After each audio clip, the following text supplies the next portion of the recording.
In today's video, I have NBA Monday picks and preview for you all. My 4 favorite free plays on the board for you. I did a lot of hard work and research, diving into the data, looking at these plays, and I'm going to show you why in a bit why I love these 4 plays for NBA Monday slate. But before we get into those plays, a couple things we need to take care of. If you're watching this video, please like, comment, and subscribe to this page. We just surpassed 90 subscribers a day ago. We're so close to 100 subscribers. When we hit 100 subscribers, I'm doing something very special for you all, so please make sure you are subscribed to the channel. And if we get 10 likes on this video, I will give out a bonus play for Tuesday's plays tomorrow night. So please like, comment, subscribe, share, turn on post notifications so you don't miss out on my videos. And next up, quick recap from Sunday's plays. Not a great day. 1-3 on the day. Tari Eason went under his PRA. That was the only play that hit. Cade Cunningham did not go over his PRA line. Only had 1 rebound the entire game. Had 10 assists. Had like 26 points. Just didn't have enough rebounds. It was just kind of sad. The Heat blew out the Pistons, or were blowing them out for a while. I think they made a bit of a closer game, but Stephon Castle went over his PRA. We took the under. That kind of, I feel dumb about that, but the hit rate was there and the matchup was there too. I don't know. So Alex Sarr didn't go over his PRA in his first game back from injury, so that was probably not the smartest play looking at it again. But hindsight's 2020. Doesn't matter. We're moving on to Monday's plays. 2 spots where you can get a ton of value betting on these plays, guys. You want to trust me because I did hit Saturday night for 3x or 6x, with CJ McCollum, Dyson Daniels, and Kyle Kuzma. So guys, trust me when I say you guys need to be on Novig. Novig just changed their sign-up offer to give you guys more value. You spend $5, you get $50 to play with when you use my code TEACH10 to sign up. We all know Novig just raised $75 million as a company a few weeks ago. They're reinvesting back into their customers. So guys, take advantage of this sign-up bonus right now. It's much better than their previous one. Now, next is Chalkboard. Chalkboard gives out so much value. It's insane. They're offering a free, to new users, they're offering a free pick square and a 100% deposit match good for $100. So you deposit 100 of your own dollars, Chalkboard will give you $100 to play with as well. And they do daily drops where they hand out profit boosts like they are candy. It's actually ridiculous, guys. You need to be on Chalkboard. It's insane. We're also doing 2-mans on Chalkboard now. So I'll take two of my plays in the 4-man, and I'll put them into Chalkboard. So we'll share that with you in a little bit later in this video, so stick around for that. Now that said, let's get into these plays for NBA Monday. Starting us off with my favorite play of the day. It's Nikola Jokic over 49.5 points, rebounds, and assists. Here is what I like about this play for Nikola Jokic. All right. The line's been kind of moving all over the place. It's at 47.5 now. It's been bouncing around 48.5, 49.5. It was at 47.5 for a second, but that quickly changed. It's at 49.5 right now. I like it at this line because he's gone over in 6 of his last 10 games and really 5 of his last 7. As you can see here, he's averaging about 51.5 points, rebounds, and assists in those 10 games. Actually exceeded 49.5 in 4 of his last 5 games, where he's averaging 50.8, so close to 51 PRA. So he's been hitting in the last 5, been dialed in recently. Going up against the Oklahoma City Thunder, we all know how tough the Thunder are. 2nd in points allowed, 7th in assists allowed, but 24th in rebounds allowed. At the center position, slightly worse-ish. 5th in points allowed, 10th in assists allowed, 18th in rebounds allowed. But I was doing some more research, and I was looking at Chet Holmgren, taking a look. So Chet Holmgren missed last game. We tried to bet on him in his last game out with an illness. He's still questionable with an illness. Brandon Carlson is out with a back injury, and Isaiah Hartenstein is out with a calf injury. So it's going to be Chet coming off of illness. The Thunder are very banged up at the center position, so I feel really good about this Jokic play. He's been playing very well. Yes, it's a tough matchup against the Thunder, but Jokic seems to always play well against very tough teams. We know all know how good Jokic can be. I like this. The Thunder are banged up at the center position. I feel very good about this play. That's really all I need for this to feel confident for my best play of the day. Nikola Jokic over 49.5 PRA. Moving on to play number 2, Jalen Wells under 23.5 points, rebounds, and assists. He has gone under this line in 8 of his last 10 games. He's had 2 games where he's gone for 29 combined and hit the over, but overall averaging about 19.5 PRA in his last 10, so about 4 under where the line is currently set at for us right now, so that feels pretty good. Going up against the Brooklyn Nets, who are about league average in terms of points allowed, 9th in rebounds allowed, and 21st in assists allowed. But at the shooting guard position, they lock up shooting guards, right? 8th in points allowed, 7th in rebounds allowed, 10th in assists allowed. So top 10 in all 3 major stat categories against shooting guards. A great spot for us against Jalen Wells, who has not been hitting this line, or should I say been going under this line pretty consistently in 8 of his last 10. So we feel really good about that. That's why I like this for play number 2. Also, on the season, Jalen Wells has gone under this line of 23.5 in 85% of his games. That's 52 of 61 games. So he's only gone over in 9 games. On the season, averaging about 17.5 points, rebounds, and assists. That's like 6 under the line where it's set at right now.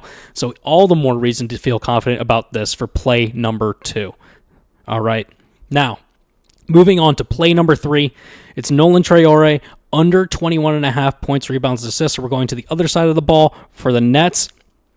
Traore has gone under this line of 21.5 in 10 of his last 10 games. He's hit it in 10 straight, okay? Averaging 16.5 PRA in his last 10 games. That's like 5 under where the line is set at right now.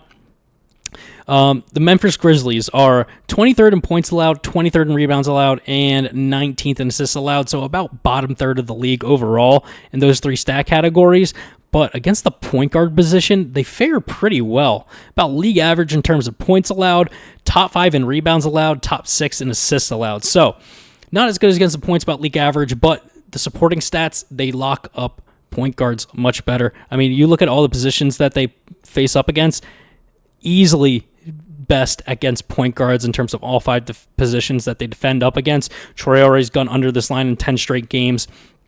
Plays about 26, 27 minutes per game over his last 10, but he's only shooting 38% on 11 shots per game, shooting 28% from 3. Doesn't even really take a ton of threes anyway. Didn't even shoot any in his last game. So I got to feel really good about that. Only took 5 shots in his last game, actually, against the Pistons. So unless I'm missing something here, he's going way under this line. He's actually gone under 21.5 PRA in 14 of his last 18 games at home, where he's averaging 15.5 PRA in those games. Now, he has hit a few as of recently, but I still feel very confident about Traore going under this line with a good matchup against the point guard position and him just not shooting well over his last 10 games. So that's play number 3.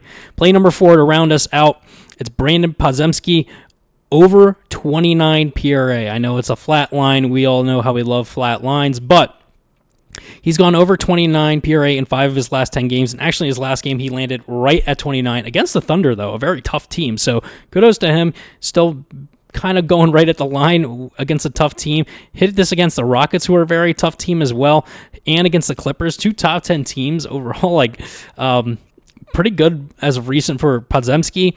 Also, another thing about this, looking at the Golden State Warriors, dude, look at their injuries. We all know Jimmy Butler's out for the season. Steph Curry's been out. Seth Curry's probable. Guards, Moses Moody is out. Guard, Will Richard, right ankle sprain's questionable. So they're really depleted at the guard position in their backcourt overall. All the more reason for Podziemski to get more playing time. Why his PRA line has been going up recently, if you've been paying attention to the NBA and been paying attention to lines. That's where Podziemski falls at. So, going up against the Utah Jazz, we all know how bad the Jazz are. Last in points allowed, last in assists allowed, and 19th in rebounds allowed. At the shooting guard position, terrible. 3rd worst in the league in points allowed, 3rd worst in the league in rebounds allowed, 2nd worst in the league in assists allowed. One of the worst teams against shooting guards. All the more reason for Podziemski to go over this line of 29. He's averaging 30 PRA in his last 10 games, so 1 over where the line is set at right now. Feeling really good about this. He's playing about 34 minutes per game. He's played 39 in each of his last 2, 1 in an overtime game and 1 in regulation. So getting a ton more minutes with guys being out. Shooting 45% from the field. He's taken about 18 shots per game over his last 3 games, so the volume is there too. Shooting 31% from 3, not great, but he's taken a lot more threes as well. So if he's not shooting as well, but the volume's there, we're not going to be mad about that. Still shooting 45%. I like that. Tons of rebound and assist chances too. Triple-double potential, as you're seeing on the screen right there. 14 rebound chances, 10.5 assist chances over his last 10 games. So another reason to all the more feel confident about this play. So that is our fourth play of the day. Now, let's quickly recap these plays, and I'll go over my chalkboard two-man before we get on out of here. All right. Starting us off, Nikola Jokic over 49.5 PRA, my favorite play for Monday. Jalen Wells under 23.5 PRA. Nolan Traore under 21.5 PRA, and Brandon Podziemski over 29 PRA. So those are my four plays for Monday. And for Chalkboard, we are taking Jalen Wells under 23.5 PRA and Brandon Podziemski over 29.5 PRA. So it's 29.5 on Chalkboard. So yes, you lose the insurance on the even line with it being over, but you get more value in terms of the odds. This is what I've been preaching to you guys recently over the last few videos with Chalkboard. Most other daily fantasy lineup apps, you place a two-man. For all of you that love two-mans, you probably know this. You go on like PrizePicks or Underdog, you're getting like 3x flat payout, right? On Chalkboard, look at this. You're getting 3.26x on just two plays. Now, that might not seem like much for just one lineup for one random night, but if you're betting on sports pretty often, in the long run, this adds up a lot. I mean, 0.25, like a quarter of a point, like that is huge over the long run. That really adds up, and that's just, like you're getting that for free. Yes, it's a half line over for Podziemski, so yes, you're taking on slightly more risk, but I've seen plays where even where the lines are the same on different apps and you're taking it on Chalkboard, you're still getting much better value over 3x. So guys, go lock this in on Chalkboard. Seriously, when I tell you that Chalkboard has a ton of value, I had a 10% NBA PRA boost that I should have applied it to this, but I didn't want to show you guys the 3.26x. So just throwing it out there, guys. Chalkboard gives out so much value. I'm laughing about it because it's just crazy how much free stuff that they give to their users. It's an incredible platform, and I really, really love it. So that's what I'm taking on Chalkboard. These are my four plays for NBA Monday. And lastly, guys, if you're not signed up to Pikkit yet, go sign up. Pikkit syncs up all of your sportsbooks that you use across different platforms, puts it in one spot so you can see your combined records and all of your balances. So if you're betting on sports pretty consistently, you need to stay organized, stay on top of your game, track all of your plays. All right, stay organized. We all know there's ups and downs in gambling. You guys need to be tracking your plays. Now, Pikkit's actually offering new users $3 or $100 just for signing up to their app. There's no catch at all, no subscription service you have to sign up for, no one-time fee you have to pay. All you have to do is download the Pikkit app, use promo code TEACH10 to sign up, and sync up a sportsbook that you've used that has at least 10 or more bets placed on it, and you will get that deposit into your Venmo or PayPal. So, link will be in the description below for that. Link will be in the description below for Novig and Chalkboard as well. Please like, comment, subscribe, share, turn on post notifications. Thank you all so much for watching, and I will see you all tomorrow for Tuesday Picks.